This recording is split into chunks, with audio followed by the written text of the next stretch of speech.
Jornal ISTV Cidade, Uberaba. Estamos de volta com o ISTV Cidade, o noticiário da família uberabense. Hoje, representante de uma família que já esteve no comando da família uberabense, está aqui do meu lado, ex-prefeito Paulo Pial. Muito obrigado por aceitar o nosso convite e participar do ISTV. Nós é que agradecemos pela oportunidade de estar aqui com vocês, Paulo. É uma maravilha. Olha, vamos falar de temas que estão na mesa. O prefeito Paulo Pial traz aqui para nós um problema de passado, mas a gente vai falar de futuro também, não é isso, prefeito? Perfeitamente. Falar de passado da história, né? É história, mas referência, mas... Tivemos recentemente aí uns números que te incomodaram um pouco e eu queria que você esclarecesse para nós, né? Nós estamos falando de uma reportagem, inclusive, que nós trouxemos aqui no ISTV Cidade, na semana passada, antes do Natal, portanto, a respeito de um dado que foi apresentado pela prefeita Elisa Araújo em relação à dívida que ela teria encontrado, em torno de 13 milhões de reais em caixa e 57 milhões para pagar. Eu acho que é alguma coisa nessa linha, né? Isso. E o prefeito Paulo Pial, ex-prefeito Paulo Pial, tem informações que esclarecem o que significa isso. Perfeito. Bom, primeiro dizer que, lendo, né, o relato de 3 anos de mandato, realmente o conteúdo foi muito pequeno, né? Há 3 anos tinha que ter mais, né? Então, eu tenho a impressão que, como tem acontecido durante o governo, né, tem que responsabilizar alguém, né? Então, isso não é justo, isso não é fazer política, né? Isso é aproveitar do momento para fazer propaganda, então isso não é justo, né? Então esses números, de fato, eles não são reais, eles não são verdadeiros, né? A informação do ano de 2020, que é onde rematou o governo passado, né? Sim. Foi entregue pelo atual governo ao Tribunal de Contas, né? Evidentemente ao governo federal também. Então são dados oficiais, dados que estão ali. Quer dizer, não podia nem acrescentar, nem diminuir, nem inventar nada, né? E eu sou um camarada iluminado, viu, Paulo? E eu, agora, recentemente, tive uma contribuição aqui fantástica de um contador, né? Que é o Moacir, que é meu amigo, ele já foi contador da prefeitura, muito experiente, trabalha com várias prefeituras aqui na região, né? Certo. É um Entende do assunto. Entende do assunto, né? Além da auditoria do Ademir Gonçalves, além do Fontes, né, que é professor nessa área de contabilidade. Então, eu recorri a quem conhece, então eu não estou aqui chutando, né? Certo. Então, a minha colocação, quer dizer, a minha indignação, né, é a invenção de dados ou não conhecimento dos dados, né, para dizer que o meu governo deixou dívida para o governo atual, né? Então, na verdade, todos os dados, todas as informações, inclusive informações oficiais da prefeitura enviadas pelo governo atual para o Tribunal de Contas, né, indicam que, na verdade, não deixamos dívida para o atual governo. Isso para mim é um motivo de honra. Eu digo assim, dívidas de curto prazo, vamos dizer assim, né? Todas as contas tinham saldo para saldar, para pagar, né, as contas. Isso é o que diz os relatórios do próprio Tribunal de Contas. Só para ficar bem claro para quem está nos assistindo. Por exemplo, atraso de pagamento seria o caso. Se você tivesse deixado uma hipótese, né? Nós pagamos... Aquilo precisa ser, o compromisso precisa ser quitado imediatamente. Exatamente. Então tem o chamado resto a pagar. Resto a pagar contabilizado e resto a pagar não contabilizado. Por quê? Porque quando você deixa o governo, muita coisa ainda é processada no período... Foi empenhada em dezembro. Não, exatamente. Então, não tem como você fechar o ano em 31 de dezembro. Muita coisa acontece depois, né? Isso é dinâmico. Então, essa dívida, restos a pagar contabilizados, que estava aí da ordem de 13 milhões, relatado pela... Né? Aliás, da ordem de... Esse número ficou, no número dela, 44 milhões, isso, né? Mas isso somando os contabilizados e os não contabilizados, né? E tem a dívida chamada fundada. A dívida fundada é aquela dívida de longo prazo, financiamentos contraídos pelos governos passados, né?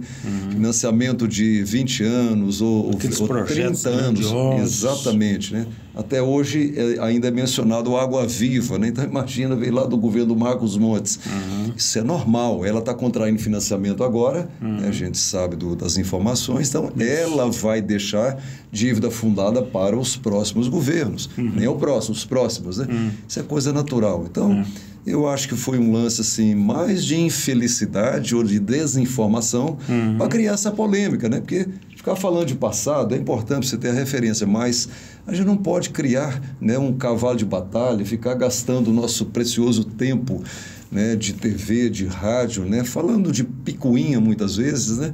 Então, picuinha não acrescenta nada. Nós temos que falar de Uberaba, dos problemas de Uberaba, do futuro de Uberaba. Isso realmente é que interessa mais. Tá certo. Esse é um dado que nós, inclusive, divulgamos aqui, né?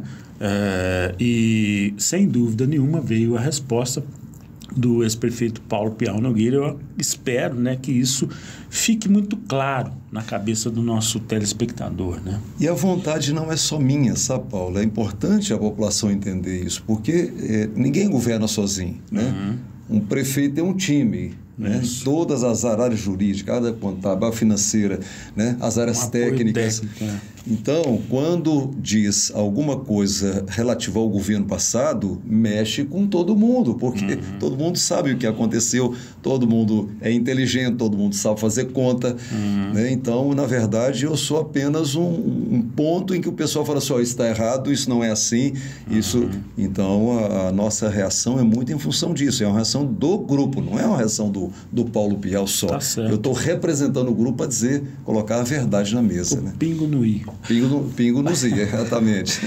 Agora, o engenheiro agrônomo Paulo Piau Nogueira, experiente na área legislativa, foi deputado estadual, federal, prefeito por 2 vezes. O que tem feito hoje esse executivo que tem uma bagagem fantástica? O que tem feito Paulo Piau hoje?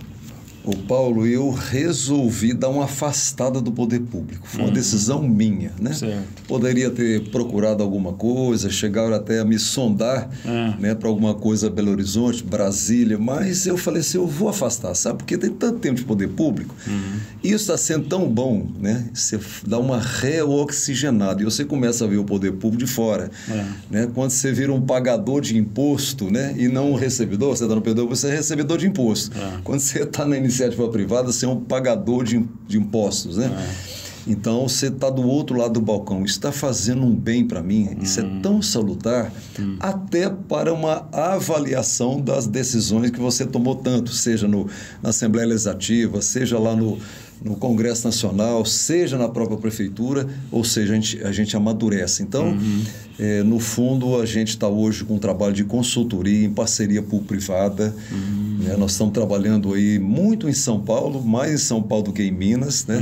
Muito mas você mais está falando de municípios. Exatamente, municípios, né? Com prefeituras, mas trabalhando com dinheiro do privado para criar uma infraestrutura pública ou prestar um serviço público. Certo. O Brasil ficou muito atrasado nas parcerias público-privadas, que é uma concessão pública, né?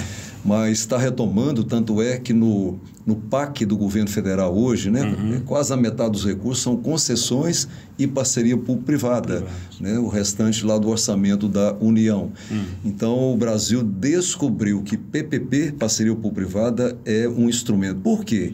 Porque os orçamentos do município, do Estado, da União não têm dinheiro para fazer um investimento para que esse país cresça 3%, 4%, 5%. Não tem. A infraestrutura limita. Então, se você quiser criar, produzir energia, por exemplo, que é um limitador de desenvolvimento, né?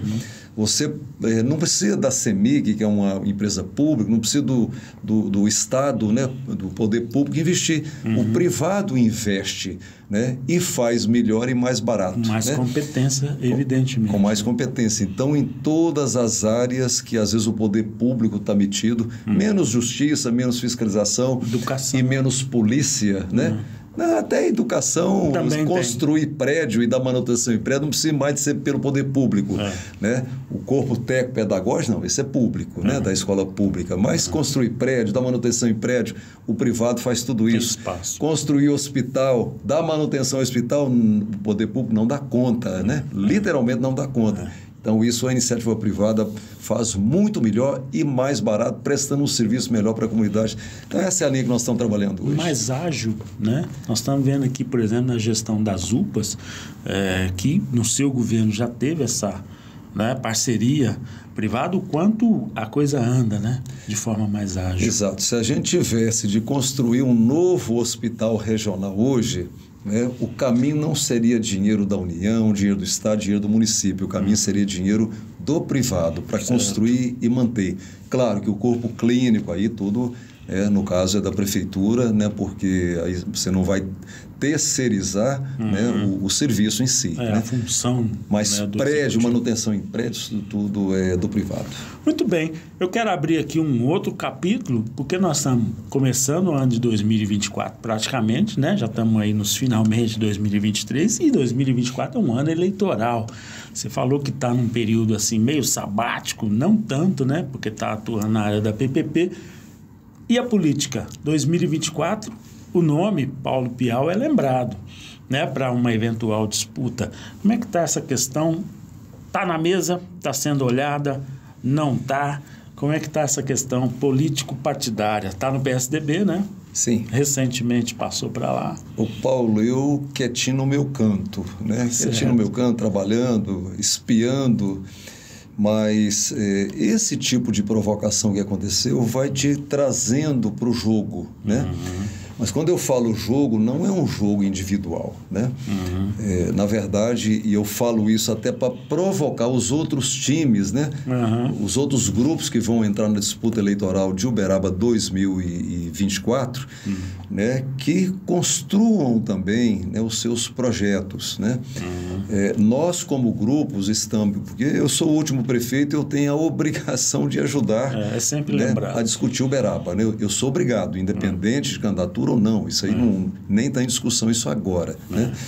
Mas nós temos que construir projeto, né? Nós temos já praticamente 80% elaborado um projeto Uberaba 2025-2045, né? Envolvendo todas as áreas, a área de infraestrutura, a área econômica, a área social, a área ambiental, a área de gestão, né?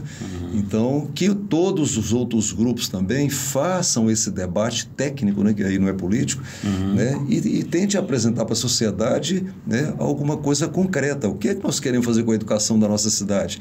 O que é que nós queremos fazer com a escola de tempo integral da nossa cidade? Né? Que números nós queremos, que objetivo, que metas nós queremos cumprir, né? Independente da orientação do governo federal, do Ministério da Educação. Né? Certo. Mesma coisa, raciocínio para a saúde, geração de emprego. Né? Então, dá para a gente realmente projetar, planejar, oferecer isso como uma proposta, porque um grupo tem que ter uma proposta. O eleitor não pode ir só no impulso, que eu acho a pessoa mais feia, mais bonita, mais alta, mais baixa. Né? Quer dizer, o eleitor tem que analisar conteúdo. O que é esse grupo, que não é uma pessoa só também. Às vezes um candidato representa um grupo, porque quem trabalha é time, né? Não é uma pessoa só. Então, eu acho que tem duas palavrinhas, né, que elas são fundamentais, que é perfil, né, que o eleitor analise o perfil. Quer ser um candidato a vereador? Quero. Eu tenho perfil para ser um vereador? Tenho. Então, isso já passou no meu crivo, né? Certo. Eu quero ser um candidato a presidente da República? Quero. Eu tenho perfil para ser um presidente da República? Então, né? E mesma coisa, candidato a prefeito, governador, todos eles têm que ter perfil. E, claro, projeto, proposta. Então, com essas duas palavrinhas, perfil e proposta, isso aqui vai mais como uma provocação, porque isso está na cabeça ainda de pouca gente. Nós precisamos de multiplicar mais pessoas pensando bem, pensando que o voto é um cheque em branco, né, que a gente dá para qualquer cargo que a gente for votar, né, para a gente melhorar o nível, né, o nível das pessoas que vão nos representar de Uberaba até Brasília. Seria o caso de um projeto mais maduro de Uberaba, em termos de cidade polo, cidade que tem uma promessa, Geoparque, por exemplo. Sim. Terra de Gigantes. Exatamente. Então, eu acho que é um projeto turístico, né? Uberaba é uma cidade que tem história, como diz o professor Guido Bilharinho, o doutor Paulo Fernando, né? A diferença de Uberaba e de Uberlândia é que Uberlândia tem negócio, Uberaba tem história. Aí vem um Geoparque, projeto Geoparque, né, que vai transformar essa história em negócio, em oportunidade de trabalho para tanta gente. Né? Isso vai acontecer. É lento, a gente tem que ter paciência, tem paciência. É a maturação. E só para não criticar, né, eu tenho que elogiar né, o trabalho da Prefeitura com relação ao Geoparque, porque o Geoparque é pertencimento. O povo de Uberaba tem que dizer o seguinte: o Chico me pertence, o Zebu me pertence, né, os dinossauros me pertencem, os sítios históricos de Uberaba me pertencem, né? Igreja Santa Rita, Capela Nossa Senhora de Lourdes, né? E assim esse patrimônio bonito que tem. Isso me pertence, me pertence. Então o Geoparque é isso. Então, quando joga o carnaval do Geoparque, foi uma inteligência do governo. Então, parabéns, do governo atual. Quando joga aqui o Natal né, quer dizer, com a mensagem do Geoparque, está indo na direção, né, de consolidar esse projeto e ter a chancela da Unesco. Então, não estou aqui só para falar mal do governo, não. Eu também reconheço aquilo que está positivo. Tá certo. Olha, poderíamos ficar aqui horas falando sobre as promessas que Uberaba tem para o futuro e a necessidade de projetos mais maduros, mas nós vamos convidar o ex-prefeito Paulo Piau para estar conosco mais vezes, tá certo? Perfeito. Te agradeço por estar aqui no ISTV Cidade, o noticiário da família uberabense.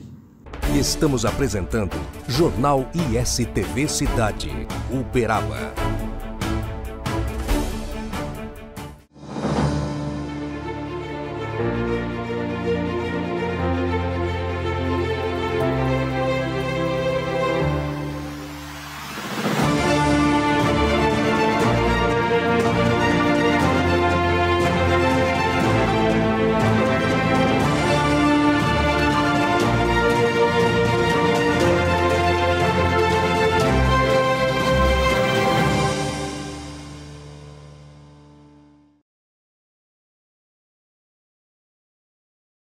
Sabe aqueles momentos com a família, sentados à mesa, momentos que nos fazem bem, que nos fazem felizes? Para acompanhar uma prosa boa, tem que ter Café Silva.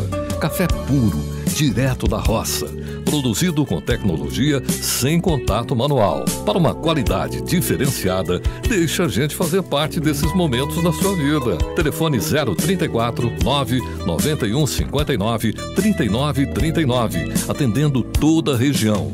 Café Silva, cada vez melhor.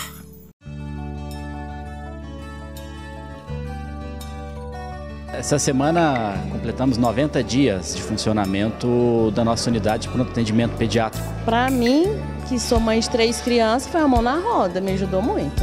Ajudou bastante com essa abertura do hospital regional. Antigamente, como só tinha o hospital da criança, era muito sobrecarregado. A gente chegou ontem, assim que a gente chegou, a gente já passou pela recepção, já foi pra triagem, já atenderam a gente, foi super rápido. Achei bastante interessante, né? Foi a minha primeira experiência aqui no hospital, do atendimento, achei rápido e super eficiente também. Todas as vezes que eu vim aqui, o horário de espera é ótimo. Eu me sinto muito bem, tem a sala de brinquedo que meu filho consegue interagir para não ficar entediado. Hoje nós estamos atendendo uma média de 90 pacientes dia. Nesses últimos 90 dias aí, acabou que desafogou bem, né, os serviços que já existiam. Prefeitura de Uberaba. Agora é avançar. Voltamos a apresentar Jornal ISTV Cidade, Uberaba. Estamos de volta com o ISTV Cidade para falar nesta sexta-feira do grande Réveillon, Terra de Gigantes, que está sendo aguardado, preparado pela Fundação Cultural de Uberaba e toda a administração, claro. Quem comenta e traz os detalhes é o presidente da Fundação, Cássio Facuri. Confira. Na nossa Terra de Gigantes teremos um Réveillon para a nossa população, né, entender e sentir pertencimento pelas nossas festividades culturais. Réveillon Terra de Gigantes 2023, né, será preparado com bastante carinho ali na Praça da Mogiana, com os shows dos nossos ícones locais, né. Nós teremos a banda Murupi, que foi um sucesso em 2023 e 2022. Teremos o Flor da Idade, que é um grupo de samba tradicionalíssimo da nossa cidade, DJ Renato Bessa, com telões mostrando o que a gente passou em 2023, o que a gente viveu aqui em Uberaba 2023 e com certeza nós vamos citar o Geoparque, que é a nossa grande esperança, né? Que leva o nome do Réveillon também, que empresta o nome para o Réveillon, Terra de Gigantes. Nós vamos ter isso lá e a gente espera todas as famílias uberabenses. Nós temos um modelo de segurança muito bacana, né? A Guarda Municipal, a Polícia Militar, todas as forças de segurança dando aquele sentimento de conforto para as famílias ir lá e passar e festar conosco, esperando 2024. Que é a dica da Fundação Cultural em termos de acesso a esse ambiente, que é um ambiente de festa, tem que ter cuidado, crianças, enfim, o que o presidente recomenda, lembra dessas famílias que vão participar dessa festa para que tudo corra bem? Eu sou a favor de tudo pacificado. Então, os excessos, né, que às vezes a gente vê que algumas pessoas se excedem, né, eu recomendo para que não haja excesso. Eu acho que é o evento familiar, onde a gente tem que respeitar o espaço do próximo, dar exemplo para os nossos filhos, para as novas gerações, para que Uberaba volte a ter essa harmonia nos eventos, né? E as famílias possam ir com os seus idosos, com suas crianças. Então eu recomendo que a gente contenha e não pratique excessos. E nós aproveitamos a entrevista com o presidente da Fundação Cultural, Cássio Facuri, para falar sobre o Carnaval 2024, que daqui a um pouquinho mais vai começar os preparativos, e a gente então consultou o presidente sobre as novidades que vêm por aí. Ouça, confira na entrevista. O Carnaval 2024, Carnaval Geoparque 2024, a gente vai ter a modelagem que foi um sucesso, que foi o desfile de blocos ali na Arthur Machado, partindo ali da Lauro Prata até a Concha Acústica, o Carnaval dos velhos tempos, né, com marchinhas de carnaval, samba enredos e toda aquela tradição do carnaval, né, maravilhosa que a gente está tentando resgatar ali no centro da cidade. Também teremos 2 dias de carnaval popular lá na Mugiana, onde acontece o Réveillon. Também teremos 2 dias com eventos, com bandas locais de axé, de música, para a população toda desfrutar do nosso carnaval da nossa cidade, começando às 9 horas da noite, terminando às 1 hora da manhã, durante 2 dias. Para não dizer que não falamos de flores, nós vamos entrar num ano eleitoral, um ano de muita batalha, de muita luta, mas ao mesmo tempo nós temos a ansiedade do referendo da Unesco para o nosso Geoparque, que é o tema das nossas festas, né? Como é que vai se conciliar tanta emoção no ano de 2024, presidente? Olha, eu já fico emocionado só de falar, né? A gente vê durante esses 3 anos, e entrando no 4º ano da gestão, a gente vê muitas ações, né? E principalmente voltadas para a valorização do turismo, do empreendedorismo, da geração de renda, geração de emprego para a nossa população. Então eu vejo o universo infinito, né, para capacitações de mão de obra, nós valorizando a nossa mão de obra local, colocando, inserindo, ensinando ela a tratar o turismo como negócio e fonte de renda. Eu vejo possibilidades de investimento gigantesco com a chancela da Unesco, transforma a nossa cidade numa liderança regional, numa liderança mundial, deixa de ser regional para ser liderança mundial. Primeiro Geoparque do estado de Minas Gerais, um ponto turístico conhecido internacionalmente vai se tornar. Então nós já temos aqui em Uberaba o turismo religioso, né, através do Chico Xavier, da Nossa Senhora da Badia, Nossa Senhora da Aparecida, o turismo religioso potencializado, e agora mais ainda com a paleontologia, a geologia valorizada, né, um território meio que único, né, a maior fazenda paleontológica do Brasil. Eu vejo perspectivas infinitas, não dou conta de mensurar. Eu sou otimista demais da mensuração. Eu costumo falar que o nosso PIB tende a dobrar em 10 anos com a vinda dessa torneira econômica do turismo. Nós mudamos de assunto para falar sobre o que funciona no feriadão de Réveillon aqui em Uberaba. O administrativo está todo fechado no serviço público do dia 30 até o dia 1º de janeiro, reabrindo com atividades normais a partir do dia 2. Na educação, unidades fechadas também até o dia 1º, e a partir da terça-feira, dia 2, apenas as secretarias escolares funcionando durante um turno. Então é bom conferir qual turno vai funcionar na escola do seu bairro. Além disso, o início do ano letivo está marcado para o dia 5 de fevereiro, é bom lembrar. O esporte tem no dia 31 e 1º de janeiro, Complexo Murilo Pacheco de Menezes, funciona das 7 da manhã até às 6 da tarde, e o Parque das Acácias, o Piscinão, das 6 da manhã até às 8 da noite, ambos somente para caminhada, corrida e atividades esportivas nas quadras. Já a Arena Funel vai estar fechada. No turismo e lazer, a Mata do IP e Mata do Carrinho, com funcionamento das 7 da manhã até às 4 da tarde, de terça a domingo. O Bosque Jacarandá e o Memorial Chico Xavier continuam fechados. Museus de arte decorativa, MADA e Arte Sacra, até esta sexta-feira, dia 29, das 12 do meio-dia até as 5 da tarde. A partir do dia 2 de janeiro, volta ao normal, de terça a sábado, do meio-dia até as 5 horas da tarde, domingos e feriados, das 9 da manhã até as 2 da tarde, fechados às segundas-feiras. No transporte coletivo, as linhas seguem a tabela de domingo, nos dias 31 e 1º de janeiro, 31 de dezembro e 1º de janeiro. Na saúde, as UPAs, unidades de pronto atendimento, estão funcionando 24 horas, assim como o SAMU e o atendimento pediátrico no Hospital José Alencar e também no Hospital Regional. Outros detalhes sobre a saúde é só acessar uberaba.mg.gov.br. E assim nós chegamos ao fim de mais esta edição do ISTV Cidade, o noticiário da família uberabense. Jornal ISTV Cidade, Uberaba.